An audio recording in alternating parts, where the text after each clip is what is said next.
반갑습니다, 여러분. 오늘도 예배하시는 여러분들의 삶과 가정과 사업장에 예수 그리스도의 그 충만한 은혜와 사랑의 능력이 날마다 차고 넘치게 되기를 주님의 이름으로 소망합니다. 오늘은 다들 아시는 것처럼 예수님이 자신의 사역을 시작하시면서 처음으로 선포하셨던 말씀인 팔복 말씀의 마지막 시간입니다. 팔복의 말씀을 전하면서 우리가 너무 쉽게 생각하고 암송했던 그 말씀 속에 너무나 깊고 놀라운 하나님의 사랑과 의미가 있음을 말씀을 전하면서 느끼게 되었습니다. 또한 신앙생활이라는 것이 우리가 이 세상에서 기대하는 축복과 또 예수님이 원하시는 그 주기 원하시는 그 축복의 사이를 좁혀나가는 것이 아닌가, 그것이 신앙의 길이 아닌가라는 생각을 해보면서 우리가 성도로서 십자가의 길을 걸어가야겠다, 예수님이 가셨던 그 팔복의 삶을 따라 살아야겠다라는 것을 목회자로서 말씀을 준비하면서 고백하게 되었습니다. 예수님께서 오늘 예배하시는 여러분들의 삶이 하나님이 주시는 그 복된 삶을 살기를 원하시는 것을 믿음으로 고백하시기를 주님의 이름으로 소망합니다. 그리고 이 아침 예배하시는 여러분들의 모든 삶에 그 복된 삶, 그 축복의 능력이 날마다 함께 하시기를 또한 주님의 이름으로 소망합니다. 제가 팔복의 첫 번째 시간인 심령이 가난한 자, 그 심령이 가난한 자의 그 축복을 나누면서 말씀드렸는데요, 예수님께서 이 땅에 오시면서 전하신 그 복음, 이 땅에 오신 목적과 관심사가 무엇이라고 말씀드렸는지 혹시 기억하는 분 계실까요? 예수님이 이 땅에 왜 오셨을까요? 어떤 분들 말씀하시는데요, 맞습니다. 바로 하나님 나라 천국에 관한 관심사였습니다. 마태복음 4장 17절 말씀을 보면요, 예수님이 사역을 시작하시면서 처음 선포하신 그 말씀이 바로 회개하라, 천국이 가까이 왔느니라 라는 천국의 선언이었고요, 제자들을 처음 가르치시는 팔복의 첫 번째 말씀도 바로 천국에 관한 것이었습니다. 심령이 가난한 자는 복이 있나니 천국이 저희의 것이미요. 아멘. 예수님이 우리에게 주시고자 하는 그 천국의 삶이 있었다라는 것입니다. 그런데 오늘 본문 말씀 팔복의 마지막 말씀을 가만히 살펴보면요, 예수님께서 성도들이 천국을 이루면서 반드시 이 세상 가운데에서 살아야 할 성도의 삶을 정리하시면서 예수님께서는 다시 한번 천국에 관하여 선언하시는 것을 볼 수가 있습니다. 마태복음 5장 10절입니다. 의를 위하여 박해를 받는 자는 복이 있나니 천국이 그들의 것임이라. 심령이 가난한 자는 복이 있나니 천국이 그들의 것임이라. 처음에 그렇게 선포하시고요, 마지막에는 의를 위하여 박해를 받는 자는 복이 있나니 천국이 그들의 것임이라. 사랑하는 여러분, 예수님이 저와 여러분들에게 전하고자 하는 그 복된 삶의 결론은요, 결국 하나님의 나라 천국이라는 것을 기억하시기 바랍니다. 예수님이 팔복에서 말씀하시는 이 천국에 대한 언어적 표현은요, 문학적으로 수미상관의 구조라고 말합니다. 수미상관의 구조란 처음과 끝을 같은 형태 혹은 비슷한 형태로 표현함으로써 자신이 말하고자 하는 그 주제를 강조하는 문학적 기법입니다. 처음과 끝이 서로 연결되어 있음을 문학적으로 이야기해 주는 것입니다. 쉽게 말하면 성경은요, 예수님이 말씀하시고자 하는 그 천국의 삶을요, 그 천국이라는 것을 팔복의 처음과 끝의 말씀에 배치함으로써 우리가 성도들이 결국 이 세상에서 천국의 기쁨을 누리며 살다가 하나님이 부르시는 그날 저 하늘나라에 있는 천국을 가는 그 삶이 성도의 삶이라는 것을 은유적으로 표현해주고 계시는 것입니다. 세상의 천국과 하늘의 천국 사이에 있는 저와 여러분들 같은 그 성도의 삶 가운데에서 일어나야 하는 일들이 바로 팔복의 말씀, 심령이 가난한 삶, 애통한 삶, 온유한 삶, 의에 줄이고 목마른 삶, 긍휼히 여기는 삶, 마음이 청결한 삶, 화평케 하는 삶, 의를 위하여 핍박을 받는 삶과 같은 것들이 저와 여러분들의 삶에 일어나야 한다는 것입니다. 사랑하는 여러분, 예수님께서 팔복의 말씀을 통해 설명하고자 하는 그 8가지의 성도의 삶의 모습은요, 저와 여러분들의 삶에서 일어나도 그만, 안 일어나도 그만 하는 그런 삶이 아닙니다. 성도라면 반드시 우리들의 삶 속에서 누려야 하는 복된 삶의 모습인 것입니다. 쉽게 말하면 이 세상에서 성도라는 이름을 가진 사람 가운데에 팔복의 모습이 일어나지 않고서는 절대로 하나님이 부르시는 그날 하나님의 나라 천국에 갈 수 없다라는 것을 예수님께서는 비유적으로 상징적으로 말씀해주고 계시는 것입니다. 사랑하는 여러분, 여러분의 삶에는 예수님께서 저와 여러분들에게 주고자 하시는 그 복된 삶의 모습이 있으십니까? 혹시 복된 삶의 모습을 살기는 원하지만 우리 안에 천국 백성의 삶의 모습이 없는 것은 아닐까요? 팔복에서 예수님이 말씀하고자 하는 그 성도의 모습은요, 그냥 상상으로만 하는 그런 추상적인 모습이 아닙니다. 저와 여러분들의 삶에서 날마다 일어나야 하는 구체적인 삶의 모습인 것입니다. 오늘 말씀을 들으시는 여러분들의 삶에 예수님의 가르침, 하나님 나라의 모습이 풍성하게 드러내는 여러분들 되시기를 주님의 이름으로 소망합니다. 오늘 팔복의 말씀의 마지막 말씀인데요, 오늘 말씀을 자세히 살펴보기 위해서는요, 팔복의 말씀 중에서 4번째 말씀을 다시 한번 살펴보면서 비교해 보아야 합니다. 왜냐하면 오늘 말씀이요, 팔복의 4번째 말씀과 연결되어 있기 때문입니다. 마태복음 5장 6절과 10절 말씀을 한번 비교해서 보겠습니다. 마태복음 5장 6절 먼저 봅니다. 의에 줄이고 목마른 자는 복이 있나니 그들이 배부를 것임이요. 또 10절에서는 이렇게 이야기하죠. 의를 위하여 박해를 받는 자는 복이 있나니 천국이 그들의 것임이라. 아멘. 팔복의 4번째 말씀에서 저와 여러분들에게 의에 줄이고 목마른 자의 삶을 살 것을 요청하셨던 예수님께서는요, 팔복의 마지막 절 8번째 말씀을 통해서 하나님의 의와 관련된 한 걸음 더 나아간 그런 삶을 요청하고 계십니다. 그것은 바로 저와 여러분들이 단순히 하나님의 의에 목마른 믿음을 넘어서서 하나님의 의를 위하여 기꺼이 핍박이라도 감당하겠다는 담대한 믿음을 요구하고 계시는 것입니다. 4번째 시간에 살펴보았던 것처럼 하나님의 의, 성도의 의는요, 하나님과의 깊은 관계를 맺음, 예배를 통하여, 기도를 통하여, 찬양을 통하여 하나님과 관계를 맺는 데서 시작됩니다.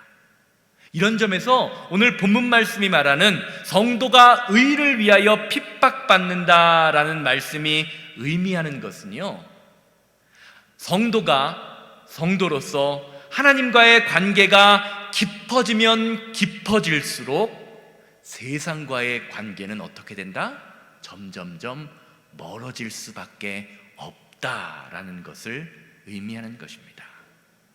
우리는 이렇게 세상과 멀어진 사람을요, 하나님의 사람 혹은 선지자라고 이야기합니다. 자, 그러면 누가 선지자이고 누가 하나님의 사람일까요? 말씀을 이어서 보시기 바랍니다. 6장 11절에서 12절입니다. 나로 말미암아 너희를 욕하고 박해하고 거짓으로 거슬려 모든 악한 말을 할 때에 너희에게 복이 있나니 11절에서 예수님이 말씀하시는 나는 바로 예수님이시죠. 나로 말미암아 이 나는 예수님이십니다. 그러면서 11, 12절 말씀으로 넘어갑니다. 기뻐하고 즐거워하라. 하늘에서 너희의 상이 큼이라. 너희 전에 있던 선지자들도 이같이 박해하였느니라. 12절 말씀을 보면요, 과거 선지자들의 예를 들으시면서요, 너희 전에 있던 선지자, 너희 선지자들도 이같이는 뭐죠? 예수님 때문에 박해를 받는 거죠.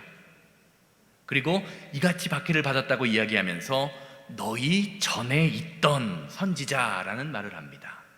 너희 전에 있던 이라는 말이 무엇입니까?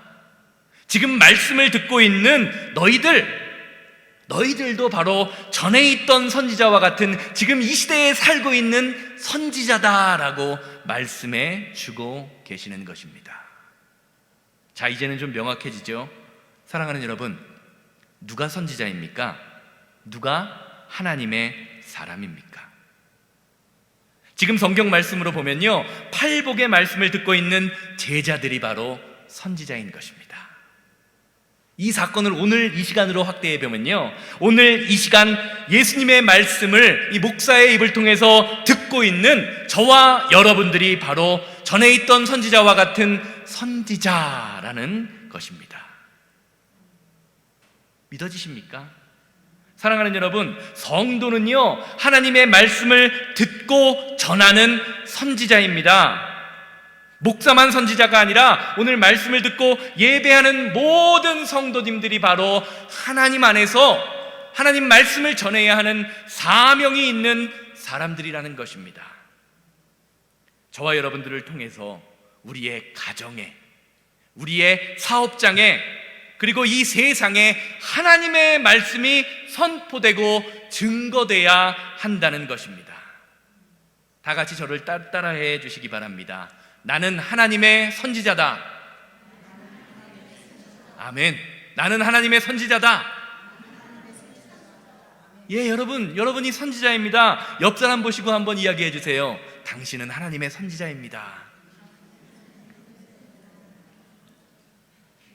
예, 오늘 예배하시는 모든 성도님들의 마음속에요, 나는 하나님의 선지자다라는 자의식과 자부심이 있어야 합니다. 그 자신감이 있어야 합니다.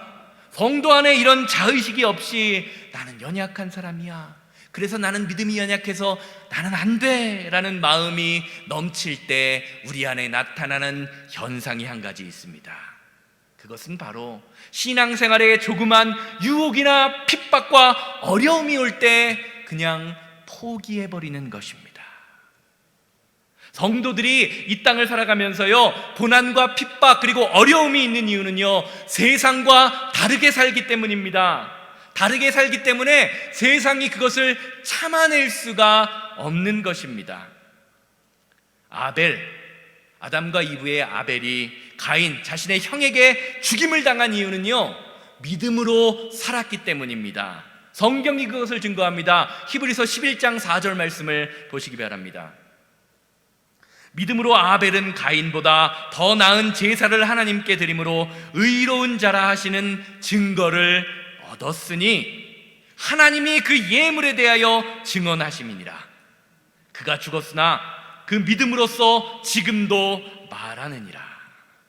사랑하는 여러분, 세상은요, 믿음으로 사는 사람들을 보면서 와, 나도 저 사람처럼 믿음으로 살아야겠다, 의롭게 살아야겠다라고 마음 먹기보다는요, 오히려 그 사람을 핍박하는 길을 선택합니다. 오늘 말씀은 그것을 이렇게 표현하죠. 너희를 욕하고 박해하고 거짓으로 거슬러 모든 악한 말을 할 것이다. 그런데 예수님께서는요, 저와 여러분들이 예수님 때문에 받게 되는 이러한 핍박과 고난과 고통이 무의미한 고통이 아니라 축복이다라고 말씀하고 계십니다. 왜냐하면요, 성도에게는 하나님의 말씀이, 그리고 하나님이 하나님으로 믿어지는 은혜, 팔복의 말씀으로 비유하면 의에 줄이고 목마른 은혜도 있지만 오늘 말씀처럼 하나님의 의를 위해 고난받는 것도 또한 하나님의 은혜이기 때문입니다. 빌립보서 1장 29절에서 30절 말씀 함께 보시기 바랍니다. 그리스도를 위하여 너희에게 은혜를 주신 것은, 하나님이 저와 여러분들에게 은혜를 주셨다고 사도 바울이 이야기하죠. 그러면서 이렇게 고백합니다. 다만 그를 믿을 뿐만이 아니라 또한 그를 위하여 고난도 받게 하려 하심이라. 고난받는 것이 뭐라고요? 은혜라고 말합니다. 그러면서 이렇게 이야기하죠. 너희에게도 그와 같은 싸움이 있으니, 저와 여러분들에게 고난받는 그러한 싸움, 우리 삶의 현장에서 그런 싸움이 있으니 너희가 내 안에서 본 바요 이제 내 안에서 듣고 듣는 바니라. 아멘. 사랑하는 여러분, 성도는요 우리에게 닥친 고난과 어려움과 문제보다 더 큰 하나님의 은혜 안에서 살아가는 사람들입니다. 믿으십니까? 고난당하다 그러니까 아멘 소리가 좀 작아지는 것 같아요. 사랑하는 여러분, 고난이 축복이고 은혜입니다. 이것이 예수님이 우리에게 말씀하시는 마지막 단계의 신앙의 모습인 것입니다. 왜 그렇습니까? 우리에게 고난이 닥칠 때, 우리에게 어려움이 닥칠 때 고난보다 더 큰 하나님의 은혜, 하나님의 능력이 저와 여러분들의 삶에 함께하기 때문입니다. 그렇게 성도는요 고난과 핍박을 피하는 것이 아니라 우리에게 다가오는, 우리에게 넘치는 하나님의 놀라운 은혜로 그것을 타고 넘어가는 사람입니다. 이것을 붙들어야 하나님 앞에서 승리하는 믿음을 가질 수가 있습니다. 오늘날 세상을 바라보면서요 세상이 관대해졌다고 생각하지 마십시오. 사실은요 저와 여러분들이 타협하고 살기 때문에, 우리의 믿음이 변질되었기 때문에 저와 여러분들의 삶에 핍박이 없는 것일 수도 있습니다. 성도로서 저와 여러분들이요 평생 핍박을 당하지 않고 살 수 있는 비결이 있습니다. 그 비결은요 저와 여러분들이 세상의 기준을 인정하고 세상의 기준에 순응하면서 세상을 따라가는 허울뿐인 신앙인이 되는 것입니다. 그러면요 세상은 절대로 저와 여러분들 그리고 교회를 핍박하지 않습니다. 그런데 그런 성도의 삶에는, 그런 교회의 삶에는 절대로 하나님의 능력, 하나님의 은혜가 임하지 않습니다. 그것이 성경에서 말하는 하나님의 은혜의, 고난받는 자의 은혜라는 것입니다. 사도 바울은 갈라디아서 6장 14절 말씀을 통해서 자신이 가는 믿음의 길, 은혜의 길에 관하여 이렇게 증거합니다. 6장 14절 갈라디아서 말씀 보겠습니다. 그러나 내게는 우리 주 예수 그리스도의 십자가 외에 결코 자랑할 것이 없으니 그리스도로 말미암아 세상이 나를 대하여 십자가에 못 박히고 내가 또한 세상에 대하여 그러하니라. 사랑하는 여러분, 여러분이 이 세상을 살아가시면서 자랑할 수 있는 자랑거리는 과연 무엇입니까? 예수 그리스도의 십자가입니까? 아니면 내가 이루어 놓은 물질, 건강, 학벌, 명예와 같은 세상 것이십니까? 하나님께서는요 세상을 증거하고 세상의 자랑으로 살아가고자 하는 이스라엘 백성들을 향하여 예레미야 선지자의 입술을 통하여 이렇게 말씀하십니다. 예레미야 9장 23절에서 24절 말씀 보시기 바랍니다. 갈라디아서 6장 14절의 말씀과 너무나 비슷합니다. 여호와께서 이와 같이 말씀하시되 지혜로운 자는 그의 지혜를 자랑하지 말라. 용사는 그의 용맹을 자랑하지 말라. 부자는 그의 부함을 자랑하지 말라. 자랑하는 자는 이것으로 자랑할지니 곧 명철하여 나 여호와를 아는 것과 나 여호와는 사랑과 정의와 공의를 땅에 행하는 자인 줄을 깨닫는 것이라. 나는 이 일을 기뻐하노라. 나 여호와의 말씀이니라. 사랑하는 여러분, 하나님이 기뻐하시는 것은요 예수님의 십자가만을 자랑하는 것입니다. 믿으십니까? 그러기 위해서는요, 사도 바울의 고백처럼 세상이 나를 대하여 십자가에 못 박히고 세상이 나를 핍박하고 고난하는 것을 감당하고 나도 세상에 대하여 이제는 더 이상 세상 것에 부귀와 명예와 세상 것에 대하여 죽어야 합니다. 그것이 성경이 말하는 하나님이 기뻐하시는 삶인 것입니다. 제가 성경 구절 가운데에서 가장 좋아하는 성경 구절이 하나 있는데요, 바로 요한복음 15장 14절 말씀입니다. 너희가 나의 명하는 대로 행하면 곧 나의 친구다. 제가 신학교에 다닐 때, 신학교 다니면서 성경을 읽을 때 이 말씀을 읽고 너무나 은혜를 받아서 제가 나중에 교회를 담임하게 되면 교회 이름을 예수님의 친구가 되는 교회라는 뜻의 예벗교회로 정해야겠다라는 생각을 한 적도 있을 정도입니다. 지금도 마찬가지지만 그때에는요, 정말로 예수님의 친구가 되는 삶을 살고 싶었습니다. 어떻게 하면 예수님의 친구가 될 수 있을까라는 고민을 참 많이 했어요. 그런데 말씀을 다시 한번 읽다가 제가 엄청난 충격을 받았습니다. 왜냐하면 14절 말씀 앞에 나오는 13절 말씀 때문이었습니다. 요한복음 15장 12절에서 14절 함께 보시기 바랍니다. 내 계명은 곧 내가 너희를 사랑한 것 같이 너희도 사랑하라 하는 이것이니라. 사람이 친구를 위하여 자기 목숨을 버리면 이보다 더 큰 사랑이 없나니 내가 명하는 대로 행하면 너희는 내가 명하는 대로 행하면 곧 나의 친구라. 말씀 한번 가만히 잘 보세요. 이 말씀이 무슨 말씀입니까? 예수님의 친구가 되려면 먼저 내 이웃이나 주변 사람들이나 친구를 위해서 목숨을 버릴 때 그때 예수님이 저와 여러분들을 친구 삼아 주시겠다라는 말씀입니다. 제가 이 말씀을 읽으면서요, 너무나 충격을 받았습니다. 왜냐하면 제 목숨은 하나밖에 없었기 때문입니다. 사랑하는 여러분, 예수님의 친구가 되기 원하십니까? 되기 원하십니까? 그러면 예수님을 위해서 죽으시겠습니까? 조금 작아지네요. 예수님의 친구된 삶을 살고 싶은데 제 안에 당장은 죽을 수 없는 그런 딜레마가 생겨버린 것입니다.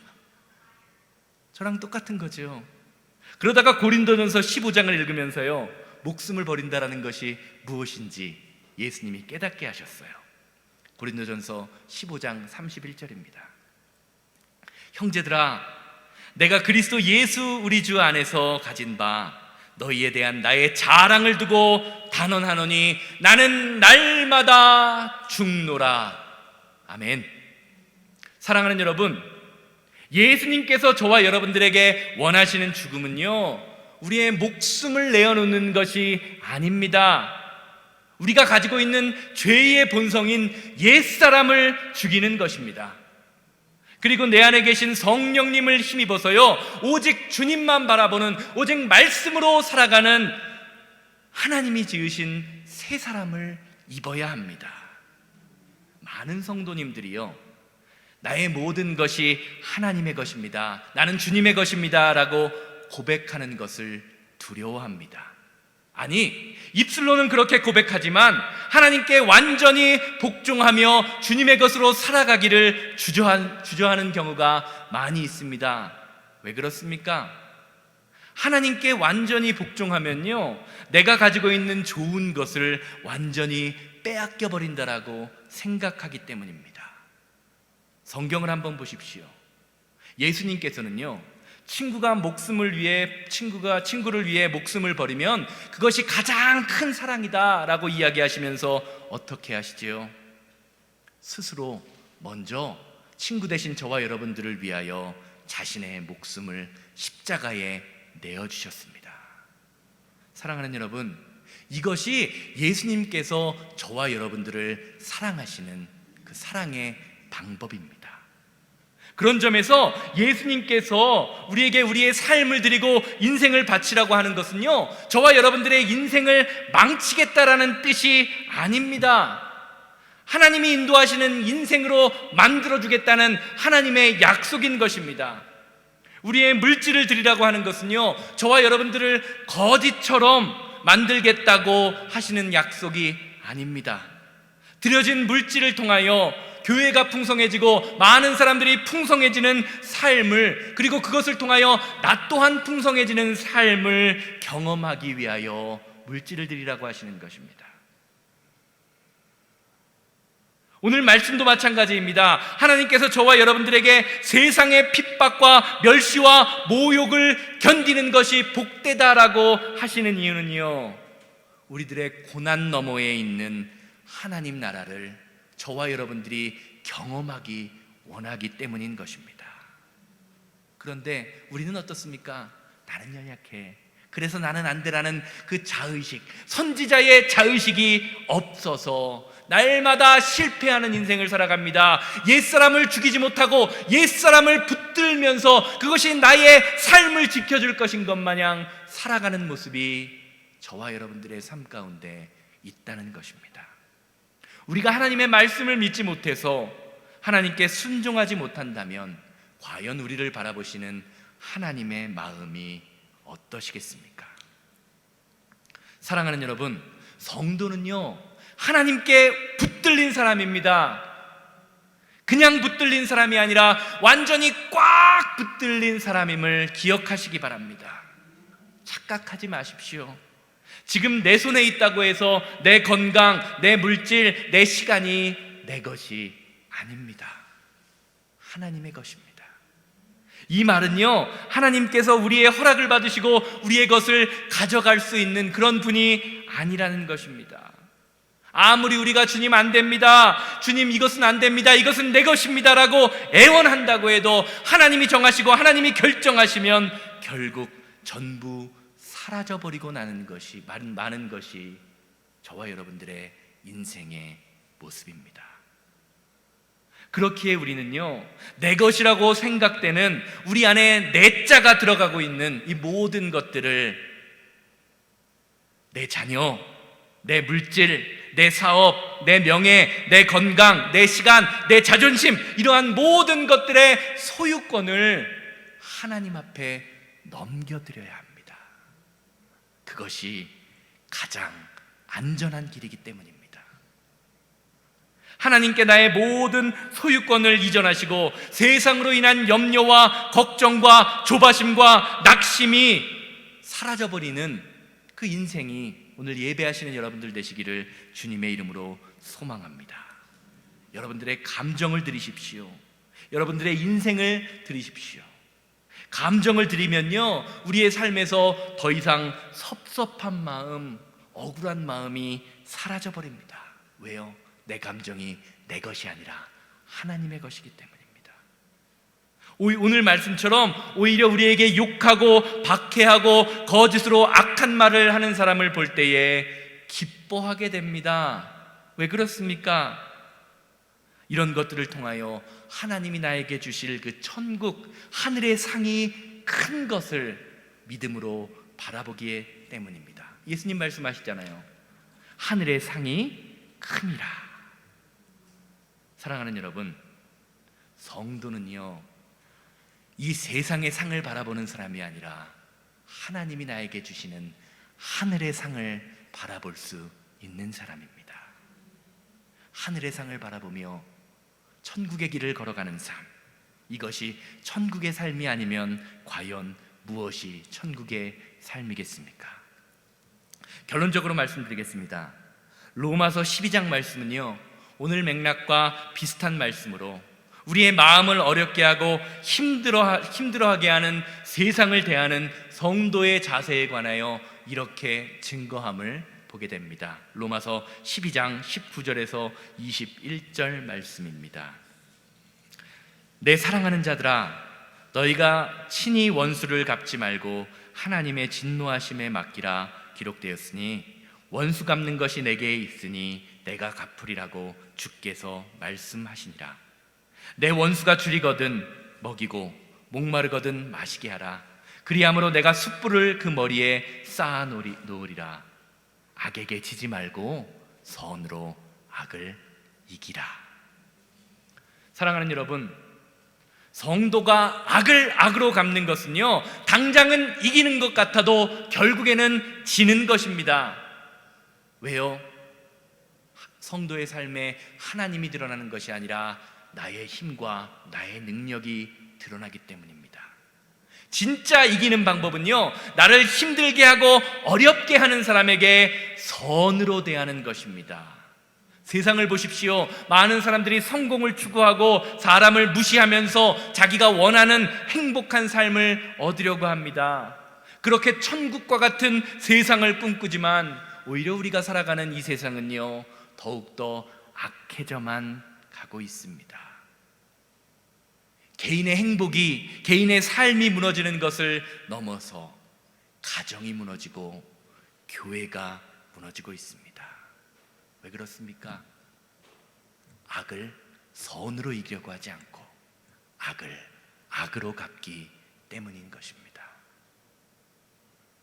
이런 상황을 바라보시면서요, 예수님은요, 참 행복이 무엇이며 참된 하나님 나라의 삶이 무엇인지를 저와 여러분들에게 말씀하고 계십니다.